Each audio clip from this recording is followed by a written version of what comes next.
Properties assign कर दे रहा हूँ, ठीक है। तो आप लोग प्लीज इधर ही देखते रहना और कोशिश करना ऑब्जर्व करने की मैं कर क्या रहा हूँ, ठीक है। ये वाली चीजें मेरे को मेरे ख्याल से रिपीट करने की जरूरत नहीं है,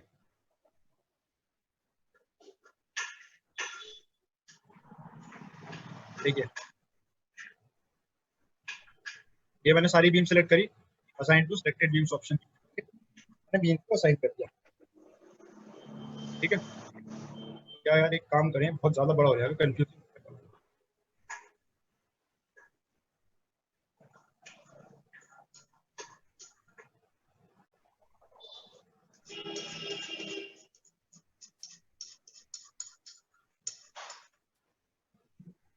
बस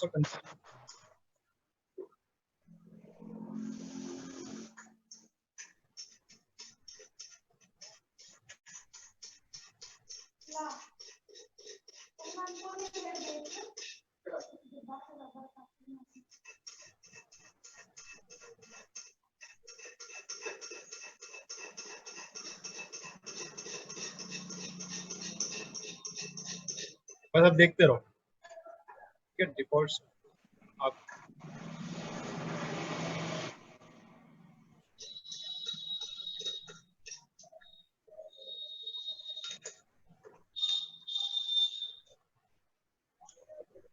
डिफॉल्ट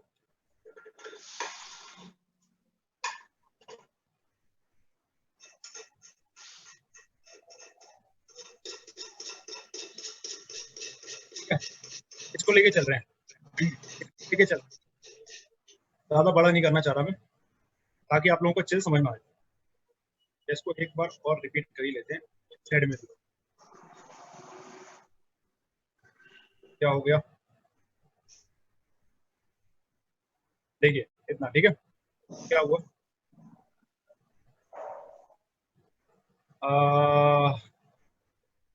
सुमन सौरभ जी, ये तो मुझे नहीं पता मतलब एग्जैक्टली किन किन लोगों का है, लेकिन कुछ कॉलेजेस के जो स्टूडेंट्स हैं उनका टेस्ट है।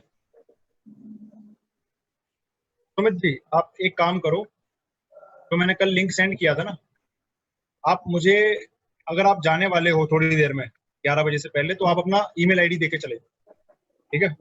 आप अपना ईमेल आईडी देके चले जाओ, मैं उस ईमेल आईडी को फॉरवर्ड कर दूंगा एक्सेस, जिसको अभी तक डाउनलोड नहीं हुआ है और वो जो मैंने लिंक भेजा था उसमें एक्सेस मांग रहा है। आप लोग अपना ईमेल आईडी मुझे देके चले जाइए अगर आप जा रहे हैं अभी, वरना क्लास के एंड में दिखे, ठीक है। और उसके बाद हम लोग क्या करेंगे कि मैं उसको फॉरवर्ड कर दूंगा, वहां से अगर एक्सेस मिल गया तो आपका डाउनलोड हो जाएगा, ठीक है। आप लोग म्यूट नहीं है क्या सारे, एक मिनट रुको।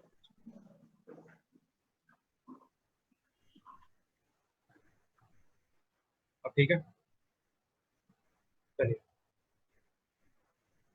ठीक है। अगर आप एंड तक रुक रहे हो तो आप एंड में कर देना, गुड्डू आप, ठीक है चलो।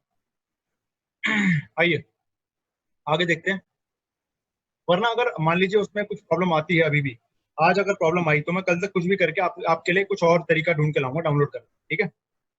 कोई ना कोई लिंक कहीं ना कहीं से मैं डाउनलोड करके मतलब ढूंढ के लाऊंगा जिसके थ्रू मैं आपको डाउनलोड करवा सकूँ, ठीक है। चलिए, आज आखिरी बार होगा कि मतलब आपको प्रॉब्लम आएगी, चलिए ठीक है। चलिए अब मैं क्या कर रहा हूँ, मैं जल्दी से फटाफट इसकी प्रॉपर्टीज असाइन कर देता हूँ।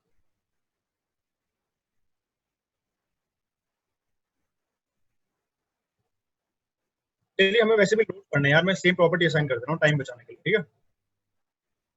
मैं सेम प्रॉपर्टी पूरे सारे बीम्स और कॉलम्स पर असाइन कर देता हूँ, क्योंकि हमें पढ़ना है, तो हमें पढ़ने लोड्स मेनली। ये आपका फ्रेम हो गया, ठीक है।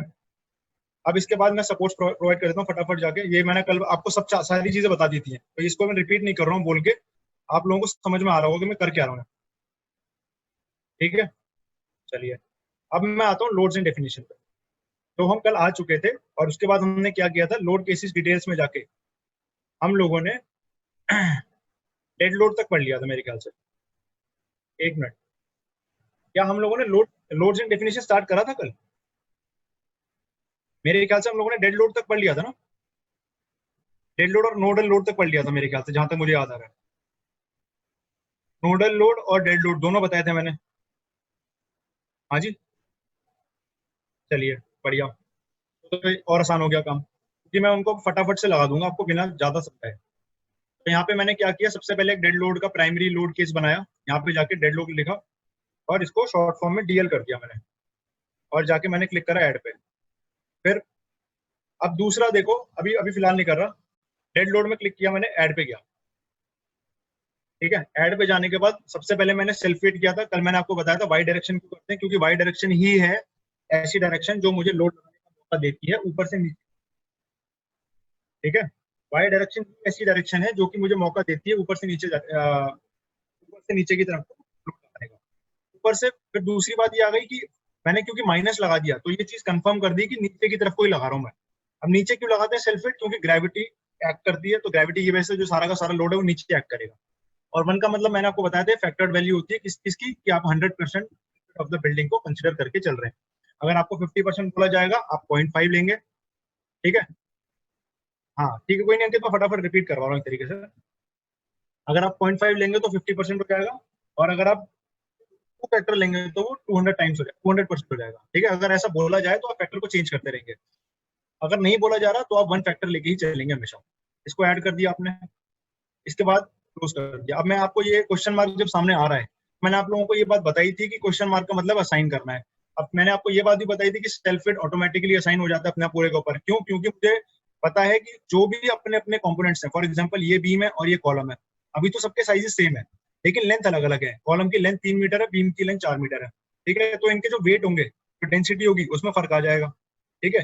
अगर वेट और डेंसिटी में फर्क आ गया तो इसका जो वेट सेल्फ वेट है उसमें भी फर्क आ जाएगा। तो वो मेरा काम नहीं है, वो काम है सारा का सारा सॉफ्टवेयर का। तो सारा का सारा काम किसका, सॉफ्टवेयर का है। तो मैं क्या करता हूँ, इसको सिलेक्ट किया मैंने और असाइन टू व्यू कर दिया, मुझे सिर्फ असाइन करना है। तो अब बाकी का जो कैलकुलेशन करना है वो सॉफ्टवेयर को करना है कि भाई किसका कितना है और फिर टोटल मिला के कितना आएगा। मैंने इसको ये बता दिया सॉफ्टवेयर को कि 100% सेल्फ वेट आप कंसिडर कर लो। इसके बाद मैंने आप लोगों को डेड लोड में जाके ऐड करके यहाँ पे नोडल लोड भी बताया था कि नोडल लोड अगर आपको देना है तो नोड्स के ऊपर असाइन करना पड़ता है, और क्या एग्जाम्पल भी दिया था मैंने आपको लैंप पोस्ट वाला, ठीक है। फिर मैंने आपको सपोर्ट डिस्प्लेसमेंट भी बताया था कि अगर मान लीजिए कोई ऐसी फोर्सेज है तो सपोर्ट को डिस्प्लेस कर सकती है, एक्सटर्नल फोर्सेज आ रही है, ठीक है। तो आप पहले से ही उसको डिफाइन करके यहाँ पे उसका वैल्यू दे सकते हैं कितना मीटर से डिस्प्लेस हो रहा है, करेक्ट। क्या मैंने आप लोग को सपोर्ट डिस्प्लेसमेंट नहीं बताया था, एक बार बताइएगा जरा। नोडल लोड मैंने आपको बताया है, ये वाला टॉपिक ये नहीं बताया, चलिए कोई बात नहीं। एक्चुअल में क्या हो रहा है, आपके तीन तीन बैचेस एक साथ चल रहे हैं ना, तो थोड़ा बहुत आगे पीछे रहता है सब।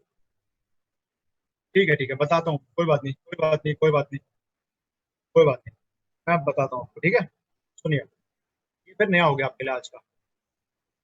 तो नोडल लोड पे आते हैं सेल्फ वेट के बाद, ठीक है। अब नोडल लोड में आपके पास सबसे पहला ऑप्शन होता है नोड। जैसा कि नाम सजेस्ट कर रहा है, ये आप जो लोड लगाते हो ये लगाते ही नोड के ऊपर, ठीक है। चाहे आप लोड लगा लो चाहे आप मूवमेंट लगा लो, ठीक है। ये ऑप्शन दिया क्यों गया है, ये ऑप्शन इसलिए दिया गया है मुझे कि मान लीजिए आपके जो नोड्स हैं उनको कोई भी फोर्स आ रही है एक्सटर्नल, ठीक है। एक्सटर्नल का मतलब क्या होता है कि जो आपने इससे पहले फोर्सेज लगाई हैं उसकी वजह से डेवलप नहीं हो रहा वो, लेकिन वो बाहर से ही आ रही है। फॉर एग्जाम्पल अगर मैं बात करूँ विंड लोड आ रहा है या कोई और चीज अटैच हो रखी है बिल्डिंग के साथ, ठीक है, उसको आप एक्सटर्नल बनवाए, तो क्या करेंगे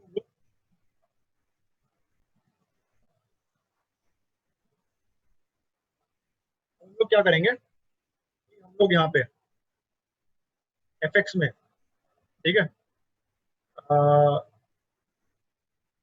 मैं क्या, देखो मैं आपको एक चीज बताऊंगा पहले, एक सेकंड।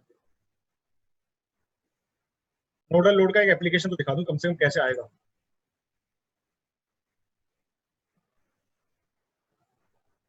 गुरु जी अपना कनेक्शन चेक करो प्लीज, मेरे ख्याल से बाकी लोगों को मेरी आवाज क्लियर है सबको, बाकी लोगों को मेरी आवाज क्लियर आ रही है।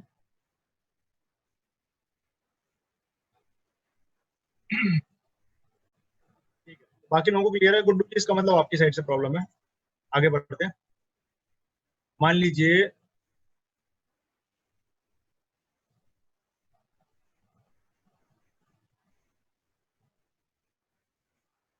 ये मेरा बिल्डिंग फ्रेम है,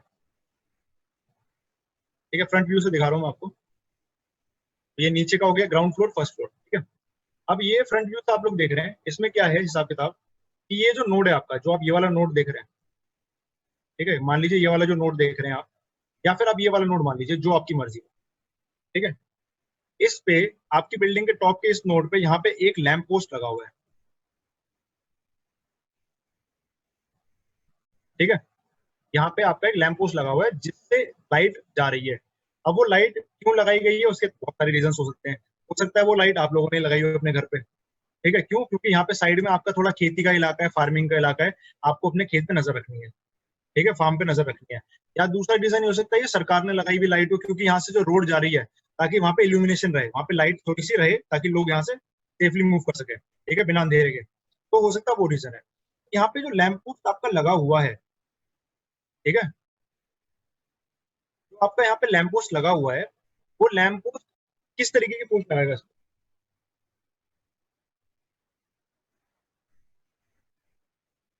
वो जो आपका लैंप पोस्ट यहाँ पे लगा हुआ है इधर, ठीक है, वो किस तरीके की फोर्स लगाएगा? क्योंकि आप देख रहे हैं लैंप पोस्ट बाहर की तरफ को जा रहा है, ठीक है, तो लैंप पोस्ट है आपका बाहर की तरफ को जा रहा है। दूसरी बात, वो बाहर की तरफ को इस नोड को खींचने की कोशिश करेगा अपने वेट से। मानते हैं इस बात को? जो लैंप पोस्ट है आपका ये बाहर की तरफ को जा रहा है, और ये जो लैंप पोस्ट है ये बाहर की तरफ को खींचने की कोशिश करेगा इसको। सब मानते हैं इस बात को? जी, है ना। तो उससे क्या होगा, मेरा जो बेसिकली इस नोड के ऊपर फोर्स आ रहा है वो इस डायरेक्शन में आ रहा है, ऐसा। मेरा जो नोड के ऊपर फोर्स आ रहा है वो इस डायरेक्शन में आ रहा है, ठीक है। वो नोड को बाहर को पुश करने की कोशिश करेगा। अब वो नोड को बाहर को पुश करेगा तो वो अलग अलग तरीके की फोर्सेज हो सकती हैं। हो सकता है वो नोड को डिस्प्लेस करे, हो सकता है कि वो नोड को रोटेट करे इस तरीके से, मूवमेंट भी डेवलप कर सकता है उसके ऊपर, ठीक है। तो वो सारा काम मेरा नहीं है, मेरा काम सिर्फ इतना है कि मैं सॉफ्टवेयर को ये बता दूं कि ये जो नोड है इसमें जो फोर्स लग रही है वो बाहर की तरफ को लग रही है। मैं वही बोल रहा हूँ रवि, आपको मैंने वही बोला कि जो मूवमेंट आएगा और जो भी कुछ आएगा, ठीक है, वो मेरा काम नहीं है बताना। मेरा काम सिर्फ सॉफ्टवेयर को इतना बताना है कि ये जो नोड है, तो ये जो लैंप पोस्ट लगा हुआ है ना, उसकी फोर्स जो है वो बाहर की तरफ को लग रही है। उसकी वजह से मूवमेंट डेवलप हो, चाहे ट्रांसलेशन हो, जो भी हो, चाहे डिस्प्लेसमेंट हो, वो सारा सॉफ्टवेयर को कैलकुलेट करना है, ठीक है। ये बात समझ गए? तो अब मैं क्या करूंगा, अब मैं क्या करूंगा, मैं इसको अप्लाई करता हूँ, ठीक है। मैं इसको अप्लाई करता हूँ किस तरीके से? यहाँ पे आप लोग देखते हैं नोडल लोड के अंदर आपको नोड मिलता है।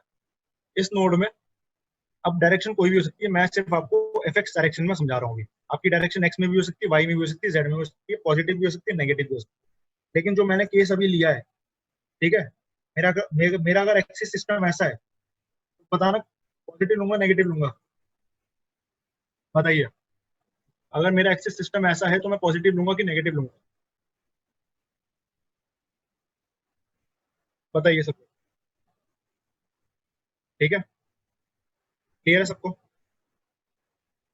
क्या ये बात सभी को क्लियर है? पॉजिटिव लूंगा, ठीक है, मैं पॉजिटिव लूंगा। तो पॉजिटिव लेने के लिए मैं क्या करता हूँ, यहाँ जाता हूँ। अब मान लो ये फोर्स जो है, ये फोर्स जो लगा रहा है, अभी मुझे पता थोड़ा ना है कि फोर्स कितनी लगा रहा है, ये तो मुझे कैलकुलेट करना पड़ेगा। अगर मुझे लैंप पोस्ट का वेट पता है और यहाँ पे बिल्डिंग के बारे में थोड़ी इंफॉर्मेशन पता है तो मुझे कैलकुलेट करना पड़ेगा कितना लोड लगा रहा है।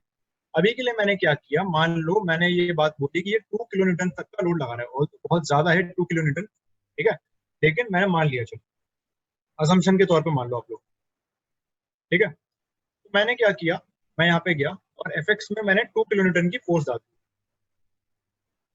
और उसके बाद मैंने क्या किया, यहाँ पे जाके ऐड पे क्लिक कर दिया। आप जब मैं ऐड पे क्लिक कर दूंगा आप देखेंगे यहाँ पे मेरा वो लोड जो है वो ऐड हो चुका है।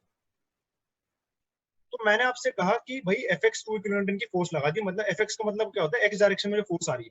आपने उसको ऐड कर दिया, आपके ऐड करने से वो यहाँ पे आ गई, ठीक है, आपके ऐड करने से आ गई। अब इसको क्लोज कर देते हैं। अब मुझे असाइन करनी है, जैसा मैंने आपको बताया वो मान लो इस वाले नोड पे लग रही है आपकी।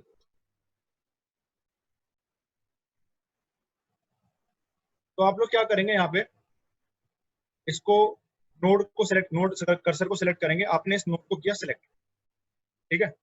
अब आप इस पे ये लोड लगाना चाहते हो, आप लोड सिलेक्टेड, आपका नोड सिलेक्टेड है, असाइन टू सिलेक्टेड नोड्स वाला ऑप्शन चूज करेंगे और असाइन पे क्लिक करके यस कर देंगे। तो आप देखेंगे कि ये आपका फोर्स इस डायरेक्शन में लग गया है, ठीक है। बेसिकली आपको जिस मतलब ये फोर्स क्या दिखा रहा है कि आपके नोड को बाहर की तरफ को पुश कर रहा है, ठीक है, आपके नोड को बाहर की तरफ को पुश कर रहा है। सेम आप किसी भी डायरेक्शन में लगा सकते हो, आप चाहो तो वाई डायरेक्शन में किसी भी नोड के ऊपर लगा सकते हो, सेम आप चाहो किसी भी जेड में लगा सकते हो, मोमेंट लगाना चाहो मोमेंट भी लगा सकते हो। हमेशा just have to enter the axis, that's it. अगर आप एफ में एंटर कर रहे हो तो एक्स एक्सिस में फोर्स लग जाएगी वो, ठीक है। अगर वाई में करो तो वाई एक्सिस में फोर्स लग जाएगी, जेड में करो तो जेड एक्सिस में फोर्स लग जाएगी, ठीक है। बात समझ में आई सब लोगों को? बताइए, हमेशा समझ में आया आपको? एक्स एक्सिस में लगा रहे हो तो अगर आप एफ फोर्स लगा रहे हो तो एक्स एक्सिस में लग जाएगी।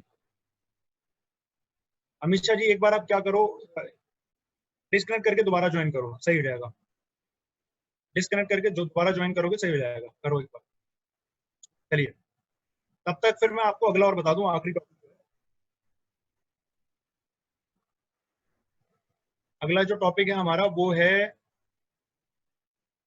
नोडल लोड में सपोर्ट डिस्प्लेसमेंट, ठीक है। अब मान लीजिए जैसे ये मेरी बिल्डिंग है बनी हुई है, यहाँ पे नीचे मैंने सपोर्ट असाइन कर रखे, कौन से? फिक्स सपोर्ट, ठीक है। अब किसी भी तरीके की कोई भी एक्सटर्नल फोर्स आई मान लीजिए, अच्छा हमेशा बताता हूँ, एक मिनट रुकिए, ये कॉन्सेप्ट समझ लो फिर बताता हूँ आपको कमांड कहाँ पे है वो, ठीक है। आपकी ये नीचे सपोर्ट जो लगे हुए हैं ये आप देख रहे हैं। अब मान लीजिए किसी भी रीजन की वजह से इसके ऊपर लोड आ रहे हैं, ठीक है। ये जो सपोर्ट है आपके यहाँ पे नीचे, मान लीजिए किसी भी रीजन की वजह से, चाहे वो अर्थक्वेक फोर्सेज हो, सीस्मिक लोड्स हो, या फिर आपका फ्लडिंग कंडीशन हो जाए, ठीक है। फ्लडिंग समझ लो आप लोग, बाढ़ आ जाए, ठीक है, बाढ़ आ जाए, फ्लडिंग हो जाए, या फिर अर्थक्वेक फोर्सेज आ जाए, या फिर सॉइल इरोजन हो जाए, तो किसी भी वजह से आपके नोड्स पे डायरेक्टली एक एक्सटर्नल फोर्स आ सकती है। मैं एक्सटर्नल इसलिए बोल रहा हूँ क्योंकि जनरली क्या होगा, जो आपकी बिल्डिंग के ऊपर लोड्स आते हैं ना कहीं से भी, वो लोड्स ट्रांसफर होते हुए आखिर में सपोर्ट्स तक आते हैं, ठीक है। तो वो जो लोड्स ट्रांसफर होते हुए सपोर्ट्स तक आए हैं उनको हम बोलते हैं इंटरनल फोर्सेस। जो डायरेक्टली बाहर से आपके सपोर्ट्स के ऊपर लोड लग गया किसी भी डायरेक्शन में, उसको हम बोलते हैं एक्सटर्नल, मतलब किसी और एक्सटर्नल फैक्टर की वजह से वो जो फोर्स लग गया, ठीक है। क्या होगा, बहुत अच्छी खासी पॉसिबिलिटी है कि आपका जो ये सपोर्ट है ये डिस्प्लेस हो जाएगा कुछ, ठीक है। ये डिस्प्लेस हो जाएगा किसी भी लोड की वजह से। तो वो मेरे पास फैसिलिटी इन लोगों ने दे रखी है कि अगर आपके पास कोई एक्सटर्नल फोर्स आ रहा है तो आप क्या कर सकते हैं, आप एक सपोर्ट बता सकते हैं कि कितना डिस्प्लेस हो रहा है, ठीक है। फॉर एग्जाम्पल मैंने मान लिया कि एक्स डायरेक्शन से हमारे यहाँ पे फ्लडिंग कंडीशन हो गई है, ठीक है, और पानी जो है वो लगातार बह रहा है यहाँ से, या फिर आप मान सकते हैं कि अर्थक्वेक की फोर्स आ गई है, सीस्मिक फोर्सेज आ गई है। तो जो फोर्स है वो एक तरीके से मान लो 5 किलोन्यूटन के आसपास की है, ठीक है। तो उसकी वजह से क्या हो रहा है, जो डिस्प्लेसमेंट हो रहा है, ये सारी चीजें आपको खुद कैलकुलेट करनी पड़ती है। ये जो डिस्प्लेसमेंट हो रहा है इसकी वजह से यहाँ पे तो 0.05 mm के आसपास का डिस्प्लेसमेंट होता है। वही चीज आप यहाँ पे एंटर भी कर, ठीक है। अगर आपको बोला जा रहा है 0.05 mm का है तो आप यहाँ पे 0.0005 mm के आसपास, मीटर, क्योंकि यहाँ मीटर में पूछा आपसे, ठीक है, तो उसके आसपास की आप यहाँ पे डिस्प्लेसमेंट डाल देंगे। और उसके बाद आपको ये बताना पड़ेगा कि कौन सी डायरेक्शन में डिस्प्लेसमेंट हो रहा है। तो आप लोग अगर यहाँ पे देखें तो ये जो मेरा सपोर्ट होगा ये आपका एक्स डायरेक्शन में डिस्प्लेस करेगा, इस बात को मानते हैं आप लोग? क्योंकि एक्स डायरेक्शन से फोर्स आ रही है तो एक्स डायरेक्शन में डिस्प्लेस करेगा मेनली। मैं एक्स डायरेक्शन चूज कर लूंगा और यहाँ पे जाके ऐड पे क्लिक करूंगा तो आप देखेंगे कि आपका ये डिस्प्लेसमेंट आ गया। अब आपको असाइन करना पड़ेगा, तो मैं क्या चाहता हूँ, इन तीनों नोट्स पे मेरा असाइनमेंट हो जाए। ये जो 3 नोट्स है मेरे, इन तीनों पे असाइनमेंट हो जाए। और ये करने के बाद असाइन टू सिलेक्टेड नोट्स करके असाइन पे क्लिक करके आप देखेंगे ये डार्क ब्लू से होगा कलर, ठीक है। इनमें एरो आपको डायरेक्शन नहीं दिखाएगा, इसमें आपको डायरेक्शन नहीं दिखाएगा, लेकिन ये दिखाएगा कि आपके ये जो सपोर्ट्स हैं ये डिस्प्लेस हो रहे हैं, ठीक है। तो ये पूरा का पूरा आपका एनालिसिस में पूरा का पूरा वो दिखाएगा कि क्या हुआ क्या है। समझ गए इस बात को? यहाँ पे नहीं दिखाएगा कि कहाँ किस डायरेक्शन से फोर्स आ रही है, लेकिन ये आपको एनालिसिस में दिखाएगा कि जो आपके सपोर्ट्स डिस्प्लेस हुए हैं उनका क्या इफेक्ट आया, ठीक है। बताइए, समझ में आया सबको? अमीषा जी, अब आप जो बोल रहे हो कि कमांड शो नहीं कर रहा वो वाला नोडल वाला, जब मैं डेड लोड में गया था ना, यहाँ पे डेड लोड में जाने के बाद मैं ऐड पे क्लिक किया था। ऐड पे क्लिक करने के बाद मेरे पास ये नोडल लोड की कंडीशन आई थी अमीषा। उसके बाद यहाँ पे मैंने फोर्स को असाइन किया था, मैंने एक्स डायरेक्शन में किया था। करने के बाद मैंने ऐड पे क्लिक किया, तो जब मैंने ऐड पे क्लिक किया मेरे पास ये वाली फोर्स आ गई थी। अब मुझे इसको असाइन करना है तो मैं क्या करता हूँ, इस पर क्लिक करता हूँ। जैसे ही मैं क्लिक करता हूँ मेरा जो कर्सर है वो नोड कर्सर हो जाता है। अगर नहीं हो तो आप यहाँ से नोड कर्सर को ले सकते हो। फिर मैंने इस नोड को सिलेक्ट किया और यहाँ पे जाके इस पे क्लिक किया, असाइन टू सिलेक्टेड नोड्स, और असाइन, तो मेरा कमांड था वो पूरा पूरा एग्जीक्यूट हो गया। बताइए, अब क्लियर है अमीषा? ठीक है ना? ये वाला सबको क्लियर होगा, सपोर्ट डिस्प्लेसमेंट। चलिए, अब जिन लोगों का एग्जाम है वो लोग जा सकते हैं, ठीक है, बिल्कुल बिल्कुल जा सकते हैं आप लोग। All the best for your exam, ठीक है, डू वेल, अच्छे से करिएगा एग्जाम, चाहिए कोई टेंशन मत लीजिए। हम लोग यहाँ से आपको ज्यादा छोड़ के आगे नहीं बढ़ेंगे। जब आप वापस आएंगे एग्जाम देके तो आप लोग देखेंगे कि सब सही, वहीं से दोबारा कवर कर लेंगे। चलिए जाइए, जल्दी से जाइए, do well for your exams, ठीक है, जाइए फटाफट जाइए। Okay fine, bye bye, take care. बाकी लोग, अब आपके साथ हम लोग थोड़ी प्रैक्टिस करते हैं, ठीक है, या फिर अगला, देखो 1 मिनट रुक जाओ पहले, 1 मिनट का टाइम दीजिए, आइए। तो अब हम लोग मेंबर लोड लगाते हैं, ठीक है। अभी तक हम लोगों ने क्या देखा, सेल्फ वेट और क्या देखा था, नोडल लोड, ठीक है। मैंने डेड के अंदर इसलिए माने, सेल्फ वेट तो होता ही डेड है। अब जो मैंने आपको नोडल लोड का एप्लीकेशन दिखाया है यहाँ पे, ठीक है, तो मैंने आपको नोडल लोड का एप्लीकेशन दिखाया था, वो डेड लोड इसलिए है। अब देखो एक चीज और है, ये जो सपोर्ट डिस्प्लेसमेंट वाला मैंने आपको किया है ना, ये आपका डेड के अंदर आएगा नहीं वैसे, ये आपका लाइफ के अंदर आएगा। क्यों, क्या हो रहा है कि जो आपको ताकि आपके सपोर्ट को डिस्प्लेस कर रही है वो लगातार आ रही है, ऐसा नहीं है कि वो एक ही बार आके छूट गई, कि एक्सटर्नल मानी है ना मैंने, एक्सटर्नल फोर्सेज लगातार तो होती नहीं है, एक्सटर्नल फोर्सेज जो होती है वो कभी कभार आती है। तो मैं इसको यहाँ से डिलीट कर सकता हूँ, ठीक है, मैंने डिलीट कर दी। अब डेड लोड में जो मैंने आपको ये वाला कॉन्सेप्ट बताया था कि आपका ये पोल लगा हुआ है, ये तो परमानेंटली लगा हुआ है, तो ये आपका क्या हो गया, ये आपका हो गया डेड लोड, परमानेंटली लगा हुआ है हमेशा, इसको आप रोज तो चेंज कर नहीं सकते हो, तो इसलिए मैंने डेड लोड मान लिया। इसके बाद डेड लोड में जाके मैं क्लिक करता हूँ ऐड पे, यहाँ पे आप लोगों को क्या मिलेगा, मेंबर लोड। जैसा कि इसका नाम बोल रहा है मेंबर, मेंबर का मतलब क्या होता है, बीम्स और कॉलम या फिर वॉल्स या फिर प्लेट्स, इन सब के ऊपर लगने वाला जो लोड होता है, बेसिकली बीम्स और कॉलम पे जो लोड लगता है उसको हम मेंबर लोड बोलते हैं। अब इसमें आप सबसे पहला देखेंगे, आपको मिलेगा यूनिफॉर्म फोर्स। जैसा इसका नाम सजेस्ट कर रहा है आपको, जैसा आप देख सकते हैं खुद ही, इसका नाम सजेस्ट कर रहा है आप लोगों को यूनिफॉर्म फोर्स, मतलब कि फोर्स जो है वो यूनिफॉर्मली लगेगी। इसका मतलब आप लोगों ने तो पढ़ा हुआ है यूनिफॉर्मली डिस्ट्रीब्यूटेड लोड, इसको हम लोग बोला करते थे यूडीएल, स्ट्रेंथ ऑफ मटेरियल नाम के सब्जेक्ट में, वही फोर्स है यहाँ पे, ठीक है। नाम सुना ही होगा आप सब लोगों ने, यूनिफॉर्मली डिस्ट्रीब्यूटेड लोड। आप लोग ये भी जानते हैं उसका मतलब क्या होता है, उसका मतलब होता है कि एक जो भी आपको मेंबर दिया गया है उस मेंबर की पूरी लेंथ के ऊपर इक्वल लोड डिस्ट्रीब्यूट हो जाएगा। तो हम लोग किस तरीके से दिखाते थे, अगर ये आपकी बीम है, यूनिफॉर्मली डिस्ट्रीब्यूटेड लोड को हम लोग इस तरीके से बनाते थे, बताइए हाँ या ना, बोलिए हाँ या ना, ठीक है। हेलो, कहाँ चले गए, हाँ, ठीक है, बहुत बढ़िया। चलिए, तो अब क्या हो रहा है, बेसिकली अगर मैं बात करूं कि आपका यहाँ पे लोड लग क्या रहा है, तो इसकी एक मैग्नीट्यूड दी जाती है। फॉर एग्जांपल मैंने बोला यहाँ पे आपका जो लोड लग रहा है वो लग रहा है 5 किलो न्यूटन पर मीटर का, इस तरीके से इसको रिप्रेजेंट किया जाता है। इसका मतलब क्या होता है, अगर मान लीजिए ये आपकी 4 मीटर की बीम है, तो हर एक एक मीटर के बाद, ठीक है, हर एक एक मीटर के बाद आपका 5 किलो न्यूटन का लोड लगा,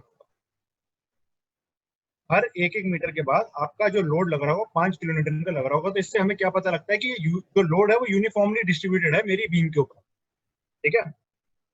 अब बात करते हैं कि ये लगता कैसे, आइए वो देखते हैं। तो ये जो डायग्राम है ये बहुत मदद करता है ऐसे केसेस में, ठीक है, ये जो डायग्राम है ये ऐसे केसेस में बहुत ज्यादा मदद करता है। ऐसा क्यों, क्योंकि यहाँ पे सारी चीजें आपको दिखाई भी रहती है, यहाँ पे सारी चीजें जो है वो आपको दिखाई भी रहती हैं। जैसे कि सबसे पहले बात हो रही है W1, आप देख सकते हैं W1 दिखाया जा रहा है नीचे की तरफ को, तो ये मेरा ऑब्वियसली फोर्स हो गया। तो मान लो मैंने यहाँ पे वैल्यू दे दी -5। अब आप लोग सोच रहे हैं भैया माइनस क्यों किया है, माइनस इसकी डायरेक्शन दिखाने के लिए। एक्सेस तो मैं यहाँ से वाई ही करूंगा, मुझे पता है जो लोड लग रहा है ऊपर से वो नीचे की तरफ को ही लगेगा, तो एक्सेस तो मैंने वाई ले ली, ठीक है। जरूरी नहीं है वाई ही हो, मतलब वो तो डिपेंड करेगा ना लोड के ऊपर कि वो एक्स डायरेक्शन से लग रहा है, वाई से लग रहा है, जेड से लग रहा है, ठीक है। तो मुझे अभी मैं वाई पे assume करता हूँ, एक्सेस मैंने वाई ले ली, माइनस का मतलब हो गया नीचे की तरफ वाई डायरेक्शन में, और 5 उसका मैग्नीट्यूड हो गया, ठीक है।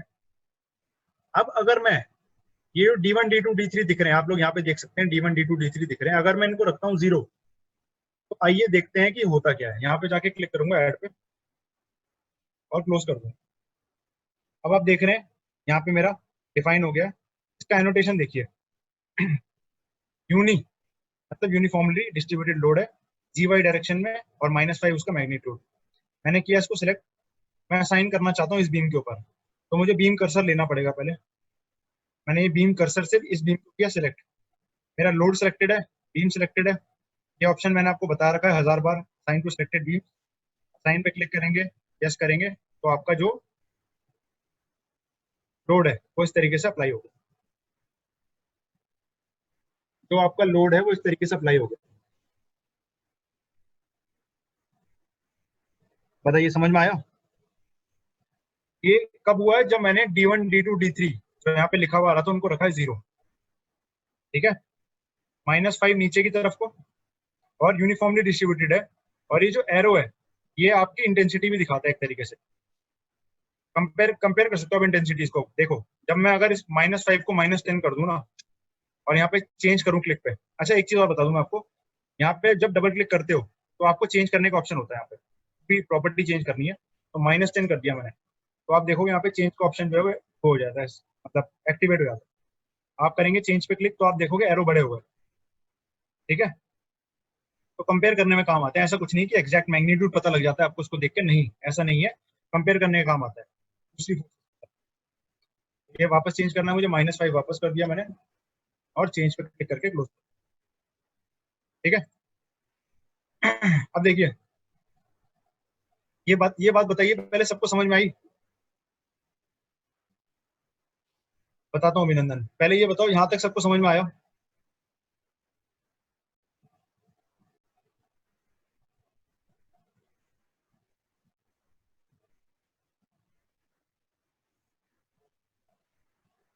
गुड्डू, शाहबुद्दीन, आप लोगों को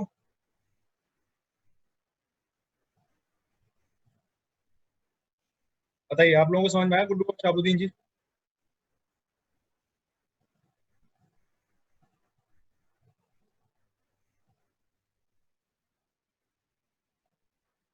चलिए अब मैं आप जो पूछ रहे हैं ये GY PY क्या है मैं बताता हूँ। यहाँ पे क्लिक करिए, दोबारा से डेड लोड ऐड करिए, मेंबर लोड में गए, यूनिफॉर्म फोर्स मैं देना चाहता हूँ, यूनिफॉर्म फोर्स -5 किलोमीटर की फिर से। डायरेक्शन जो देख रहे हैं आप लोग, ये डायरेक्शन है GY PY। सबसे पहले आपके पास 3 डायरेक्शन आ रही है, XYZ लोकल। आप लोग अच्छी तरीके से समझते हैं कि लोकल और ये जो GX GY GZ जिनको हम बोलते हैं ग्लोबल, इनमें डिफरेंस क्या है, ये आप लोग अब अच्छे से समझ चुके, ठीक है। आप लोग ये तो समझ ही चुके हैं कि ये लोकल है ये ग्लोबल है, लेकिन जो PX PY PZ है ये प्रेशर डायरेक्शन होती है बेसिकली, ठीक है। प्रेशर डायरेक्शन होती हैं जो कि हर एक कंपोनेंट की अलग अलग तरीके से डिफाइन होती है। तो ये आप लोगों का जो बेसिकली बात करें, ये मास्टर्स और PhD के कॉन्सेप्ट होते हैं। PX PY PZ जो है ये आपका मास्टर्स और PhD के लिए कॉन्सेप्ट होते हैं, तो ये आप लोग यूज नहीं कर सकते, ठीक है। और ना ही मैंने आज तक ये यूज किया है कभी, ठीक है। अपने 5 साल के करियर में मैंने भी आज तक ये यूज नहीं किया है, ठीक है। तो मैं जो यूज करता हूँ या तो ग्लोबल डायरेक्शन करता हूँ या लोकल करता हूँ, ये आप रहने दो, इसको भूल जाओ। अब हम लोग बात करते हैं इनकी। अब बताओ, अब क्लियर हो गया?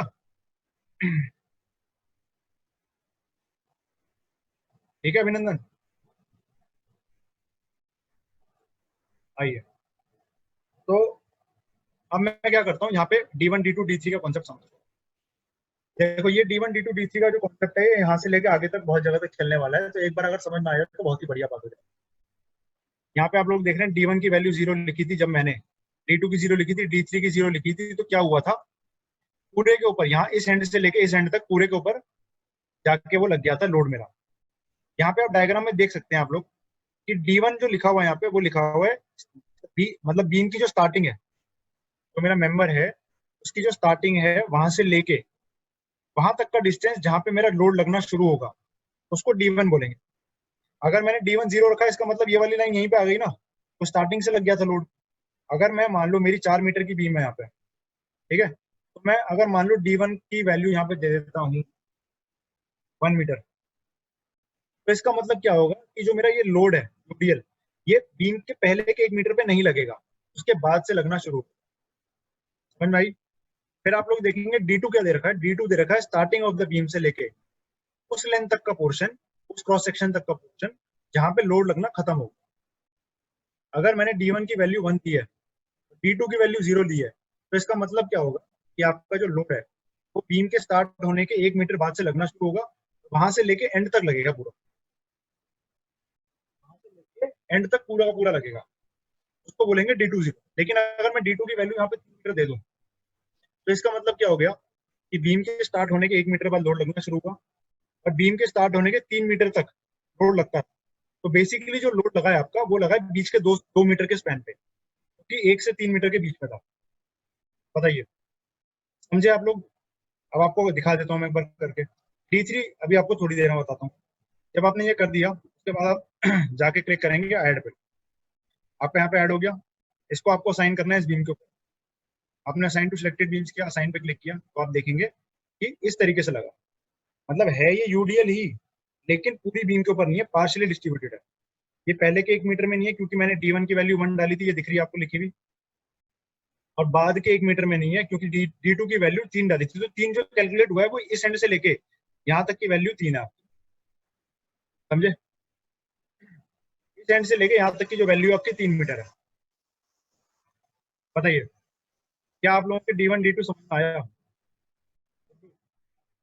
देखो, यहाँ पे इन्होंने वैल्यूज दी, D1 D2 की, ठीक है। D3 भी बाद में बात करते हैं। D1 का मतलब यहाँ पे आप इमेज में देख पा रहे हो, देखो D1 लिखा भी हुआ है। क्या मतलब होगा? यहाँ से आपकी बीम स्टार्ट हो रही है, मेरी बीम ये वाली कहाँ से स्टार्ट हो रही है? इधर से, ठीक है। वहां से लेके 1 मीटर अगर मैंने डाला है, तो वहां से लेके 1 मीटर तक का जो डिस्टेंस है वो खाली रहेगा, उसके ऊपर कोई लोड एक्ट नहीं करेगा। और जो D2 है, वो है जहां से बीम स्टार्ट स्टार्ट हो रही है, वहां से लेके जहाँ पे जाके आपका लोड खत्म हो रहा है लगना, इधर तक का डिस्टेंस, ठीक है। तो मैंने D2 डाल दिया 3। D2 इसने कैलकुलेट कहाँ से करा है? यहाँ से लेके ये 3 मीटर तक का स्पैन है, इसी में लोड लग के खत्म हो गया। लेकिन क्योंकि मैंने D2 भी डाला था, तो ये स्टार्टिंग से नहीं लगा, तो आपको यहाँ से लगा। तो बेसिकली जो आपका लोड लगा है वो 3 - 1, 2 मीटर के बीच में लगा। इसमें ये 2 मीटर का स्पैन है जहाँ पे आपका लोड लगा हुआ है। अब बताओ,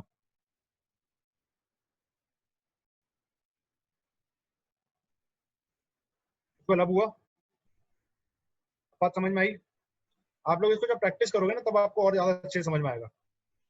जब आप इसको प्रैक्टिस करोगे, तो आपको दोबारा समझ में आएगा अच्छे से। चलिए, आइए,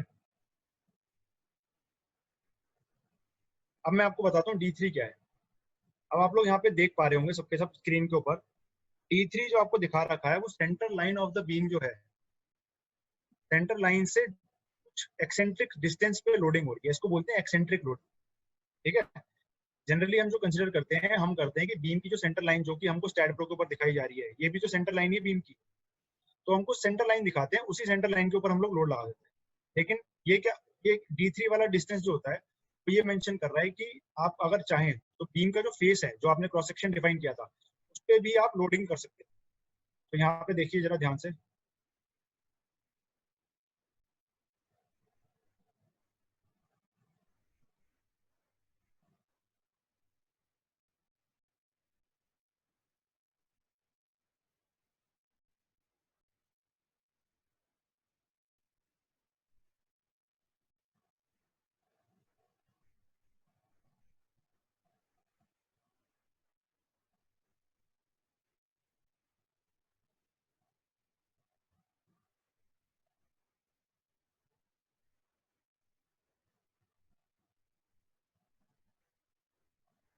ये आपका 3D रिप्रेजेंटेशन है बीम का, ठीक है।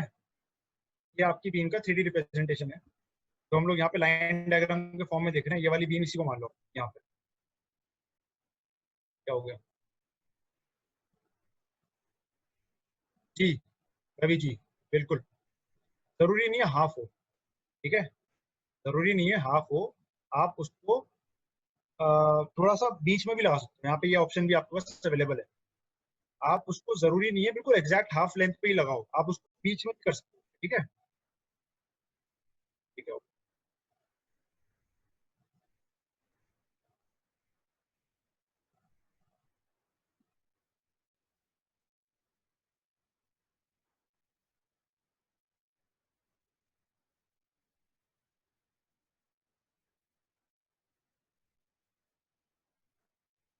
अब देखिए, यहाँ पे एक सिनेरियो और क्या है, जो आपकी बीम की सेंटर लाइन है वो इधर को कहीं दे रखी है, सेंटर लाइन बना। ठीक है, सेंटर लाइन बना ली मैंने। अभी तक जो भी लोडिंग लग रही है, जो हम बातें कर रहे हैं, जैसे यूडीएल की जो बात कर रहे हैं, ठीक है, वो इधर कहीं लग रहा है आपको, मिडिल लाइन पे। अगर आप D1 D2 0 कर देंगे तो ये पूरा यहाँ तक लग जाएगा और यहाँ तक लग जाएगा। लेकिन मैंने D1 D2 की वैल्यू दी है, D1 की वैल्यू मैंने 1 मीटर दी है, तो इसका मतलब क्या है कि ये 1 मीटर डिस्टेंस है, उसके बाद लगना शुरू हुआ। और D2 की वैल्यू मैंने क्या दी है, 3 मीटर। तो ये इसका मतलब क्या है, ये यहाँ से लेके 3 मीटर का डिस्टेंस है, उसके बाद लगना बंद हुआ। ठीक है, बेसिकली जो लगना शुरू लग रहा है वो मेरा इस 2 मीटर के स्पैन पे लग रहा है, यहाँ पे इस 2 मीटर के स्पैन के ऊपर लग रहा है। अब तीसरी चीज जो नहीं आई है यहाँ पे, वो आई है D3 की। अगर आप चाहते हैं कि ये जो आपका फ्लैंज है, ठीक है, ये जो आपका फ्लैंज है जिसका आपने क्रॉस सेक्शन कुछ डिफाइन किया था, अगर आप चाहते हैं कि उस पे सेंटर लाइन पे ना लग के वो लगे आपका कहीं और पे, जैसे फॉर एग्जांपल आप चाहते हो कि इस डिस्टेंस से मूव कर जाए, इस एच के ऊपर मेरा यूडीए लग जाए ऐसे, अगर आप चाहते हो, ठीक है, या फिर आगे की तरफ भी कर सकते हो, तो आपको क्या करना पड़ेगा, ये जो आपका फेस है, मान लो अगर इस फेस की वैल्यू मैंने 0.28 दी थी प्रॉपर्टीज डिफाइन करते हुए, तो आपको जो लोड है वो इतने से, आपको जो लोड ट्रांसफर करना पड़ेगा वो इतनी हाफ वैल्यू से करना पड़ेगा, इतना, ये जो है वो कितना हो जाएगा मेरा 0.28 डिवाइड बाई 2, कितना हो गया 0.1। ठीक है, एक बात को याद रखें, ये जरूरी नहीं है 0.14 ही करो आप, ठीक है, अगर आप चाहो तो इससे कम पे भी कर सकते हो, यहाँ पे भी कर सकते हो, इस जगह पे भी आप लगा सकते हो। तो ये उससे ऑब्वियसली 0.14 से कम डिस्टेंस होगा, तो 0.14 से लेके 0 के बीच में जो भी डिस्टेंस डालोगे तो यहाँ पे आपका लग जाएगा। ठीक है, लेकिन अभी ये आप जो मूव कर रहे हो ना, ये कर रहे हो लोकल जेड एक्सिस की तरफ। ठीक है, लोकल जेड, ये बात याद रखना, लोकल जेड पे मूव कर, ठीक है, तो ये आपका D3 डिस्टेंस, ये आपका D3 डिस्टेंस। लेकिन अब अगर आप मुझसे बोलें कि सर ये लगा के दिखाइए, ठीक है, अगर आप मुझसे बोलें कि सर ये मुझे लगा के दिखाइए, तो बिल्कुल दिखा देते हैं, ऐसी क्या बात है। आपको मैं यहाँ पे D3 की जो वैल्यू है वो भी रख देता हूँ, और उसको लिखता हूँ कितना, 0.15। मैंने क्योंकि 0.3 की बनाई थी ना सीधे बीम्स, 0.15 रख दिया मैंने और कर दिया चेंज इसको। तो आप यहाँ पे देखेंगे अभी भी वो आपको लाइन ही दिखाएगा, क्यों, क्योंकि मेरे पास 3D रिप्रेजेंटेशन तो है नहीं इस चीज का, मेरे पास 3D रिप्रेजेंटेशन यहाँ पे होता है लेकिन यहाँ पे लोड नहीं दिखाता। ठीक है, तो मुझे यहाँ पे, मुझे बस ये बात माननी पड़ेगी कि हाँ इसने एक्सेंट्रिक लोडिंग कर दी, तो अभी भी आपको बीम की उसी लाइन के ऊपर दिखाएगा, क्योंकि यहाँ पे लाइन ही तो है हमारे पास, यहाँ पे हमारे पास 3D रिप्रेजेंटेशन इस तरीके का तो है नहीं जहाँ पे लोड दिखाता है। ठीक है, तो आपको मानना पड़ेगा कि हाँ यहाँ पे एक्सेंट्रिक लोडिंग हो चुकी है। आप यहाँ पे भी देख सकते हैं D3 आपको कैसे दिखा रहा है, ये डिस्टेंस जो है वो D3 है, यहाँ से लेके आगे की तरफ को। ठीक है, अगर यही वैल्यू आप -0.5 देखो, अभी मैंने 0.15 करी है, तो इसका मतलब समझ लो आप लोग क्या होगा, 0.15 का मतलब है कि वो जो लगा है ना लोड, वो यहाँ पे शिफ्ट होगा, क्योंकि पॉजिटिव जेड एक्सिस, अगर हम -0.15 देता तो वो इस तरफ को लगता। ठीक है, बताइए क्लियर हो गया, थोड़ा बहुत भी अगर क्लियर हुआ तो काफी है।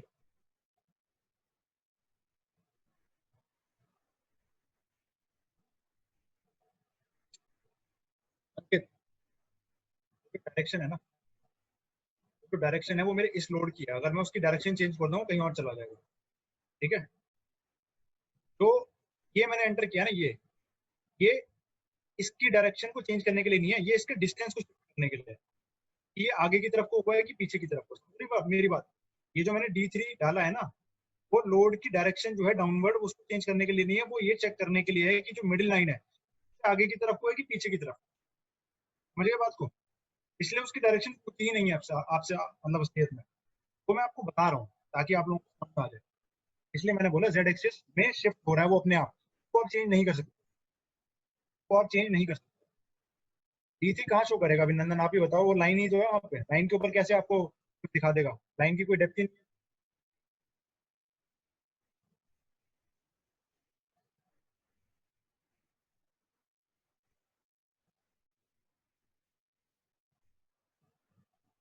ठीक है, बताइए, आपको क्लियर हो गया एक्सेंट्रिसिटी का कॉन्सेप्ट यहाँ पे,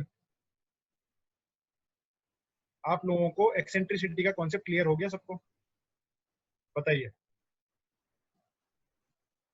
चलिए फिर, सभी को क्लियर है जितने लोग यहाँ पे बैठे हैं अभी क्लास के अंदर, चलिए। अब सेम चीज आती है आपकी, ये तो था आपका क्या, uniform movement, same for uniform force थी। अब अगर आप दोबारा डेड लोड में जाएंगे, यहाँ पे ऐड पे क्लिक करेंगे, ऐड पे क्लिक करने के बाद यहाँ पे आप क्या देखेंगे, यहाँ पे आप देखेंगे दोबारा से मेंबर लोड, और मेंबर लोड में आपके पास एक चीज होती है यूनिफॉर्म मूवमेंट। तो ये सेम, हर चीज सेम है आपकी, D1 D2 D3 direction same है सारी, सिर्फ एक डिफरेंस आएगा। वो डिफरेंस क्या होगा, अगर ये आपकी बीम है तो आपकी बीम के ऊपर जो मोमेंट होगा वो लग रहा होगा यूनिफॉर्मली, मतलब इक्वल मोमेंट, सेम मैग्नीट्यूड होगा मोमेंट का, और वो भी हर एक यूनिट डिस्टेंस के पास, वो भी हर एक यूनिट डिस्टेंस के पास। समझे इस बात को, जो आपका मोमेंट लग रहा होगा वो हर एक यूनिट डिस्टेंस के बाद, जैसे फोर्स लग रही थी ना यूडीएल, वैसे ही। तो अगर मान लो आपने इसकी वैल्यू दे दी 2 किलो मीटर पर मीटर, तो इसका मतलब क्या हो गया, हर मीटर के बाद 2 किलो का आपका मोमेंट लगेगा। अब वो क्लॉकवाइज होगा कि एंटी क्लॉकवाइज, वो आपके साइन पे डिपेंड करेगा।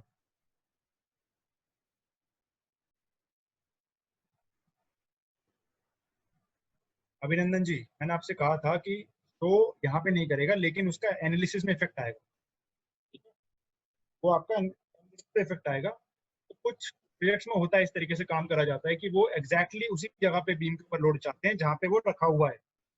वरना जनरली क्या होता है, जनरली सेंटर लाइन के ऊपर अज्यूम करके आगे बढ़ जाते हैं। लेकिन कुछ लोग, कुछ प्रोजेक्ट्स ऐसे होते हैं जहाँ पे रिक्वायरमेंट होती है इस चीज कि आप लोग एग्जैक्टली वहीं पे इमेजिन करें जहाँ पे वो हो रहा है। तो जब अगर आपने अपनी तरफ से दे दिया तो आपको फिर निश्चिंत रहने की जरूरत है कि हाँ, मैंने अपनी तरफ से काम सही कर दिया। मोमेंट में यहाँ पे क्या होगा, मैंने मान लो -2 किलो न्यूटन मीटर पर मीटर का मोमेंट दिया। इस बार मैं D1 D2 D3 डिफाइन नहीं कर रहा हूँ, क्योंकि ये जो कॉन्सेप्ट है आप समझ चुके हो। डायरेक्शन देखिए, अगर मान लीजिए मुझे इस वाली बीम के ऊपर लगाना है मोमेंट, ठीक है, तो आप मुझे बता सकते हैं कौन सी एक्सिस के अलॉन्ग मैं रोटेट कर रहा हूँ, मतलब जरूरी नहीं है, आप मुझे बताएं, मैं आपको बता देता हूँ। मैं जेड एक्सिस के अलॉन्ग इस पे मोमेंट लगाना चाहता हूँ, ठीक है। तो फोर्सेज आ रही हैं यहाँ पे, मान लो विंड फोर्सेज आ रही हैं, जो भी आ रहा है, तो मैं चाहता हूँ कि जेड एक्सिस के अलॉन्ग, मतलब कि ये जो बीम है आपकी, ये ऐसे जेड एक्सिस के अलॉन्ग इस पे मोमेंट लगे, ठीक है। आप जिसमें चाहो वहां पे लगा सकते हो। डीजेड मैंने सेलेक्ट कर लिया यहाँ से, और उसके बाद मैंने क्या किया, यहाँ पे जाके क्लिक किया ऐड, और क्लोज कर दिया। अब ये जो मोमेंट है आपको इस बीम के ऊपर अप्लाई करना है, मान लीजिए सिलेक्ट किया, ये सिलेक्ट किया, असाइन टू सिलेक्टेड बीम्स पे गए, साइन पे क्लिक किया, तो आपको यहाँ पे क्या दिखेगा, जो आपने माइनस साइन यूज किया है ना, जूम इन करके देखेंगे अगर आप, तो आपको ये बात दिखाई देगी यहाँ पे कि माइनस साइन जो आपने अप्लाई किया उसकी वजह से जो मूवमेंट लगा है ये क्लॉकवाइज डायरेक्शन दिख रहा है आपको, एरो दिख रहा है यहाँ पे, ये देखो, ये एरो दिख रहा है। इसका मतलब क्या है कि जो आपने -2 यूज किया है, -2 की वजह से जो मोमेंट लगा है वो एंड क्लॉकवाइज डायरेक्शन में लगा है, क्लॉकवाइज में। तो मतलब अगर मैं पॉजिटिव करूंगा तो एंटी क्लॉकवाइज हो जाएगा। इस बात को याद रखना, ये साइन कन्वेंशन है, ये साइन कन्वेंशन चेंज नहीं होते बार बार, एक प्रोजेक्ट में एक ही साइन कन्वेंशन रहता है, ठीक है। दूसरी बात, इन्होंने हर एक जगह पे गोला नहीं बनाया, इन्होंने क्या किया, यहाँ से लेके इस जगह पूरी बीम की लेंथ दिखा दी, और वहां पे एरो बना के दिखा दिया कि पूरा का पूरा जो बीम है ये, उस पे ये यू यूडीएल लग रहा है मोमेंट का, मोमेंट यूनिफॉर्मली डिस्ट्रीब्यूटेड है, ठीक है। तो इस एरो के थ्रू दिखाती है, जब भी एरो ऊपर की तरफ होगा इसका मतलब क्या होगा, क्लॉकवाइज डायरेक्शन। अब मैं इसकी डायरेक्शन चेंज करता हूँ, इस पर डबल क्लिक किया मैंने, और मैं इसकी डायरेक्शन में, मतलब direction basically clockwise anti clockwise change करता हूँ, तो मैंने माइनस हटा दिया और यहाँ पे आके चेंज पे क्लिक किया, क्लोज करा, तो आप लोग देखेंगे कि अब ये क्या होगी, एंटी क्लॉकवाइज, देख रहे हैं, ये यहाँ से एंटी क्लॉकवाइज होगी। अब ये आप लोग मुझे बताइए कि सबको क्लियर हो गई ये चीज, बताइए, सब लोगों को क्लियर हुई ये चीज, मोमेंट वाली।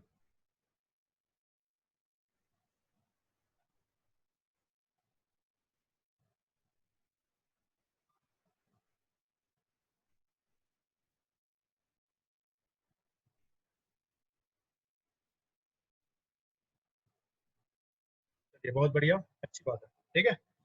तो आज जो हम लोग कवर करेंगे बस यहीं तक कर रहे हैं, इसके आगे मैं नहीं करा रहा आप लोगों को, ठीक है। इसके आगे मैं नहीं कर रहा, क्या करना होगा, प्रैक्टिस करनी भी जो मैं बोलूंगा, ठीक है।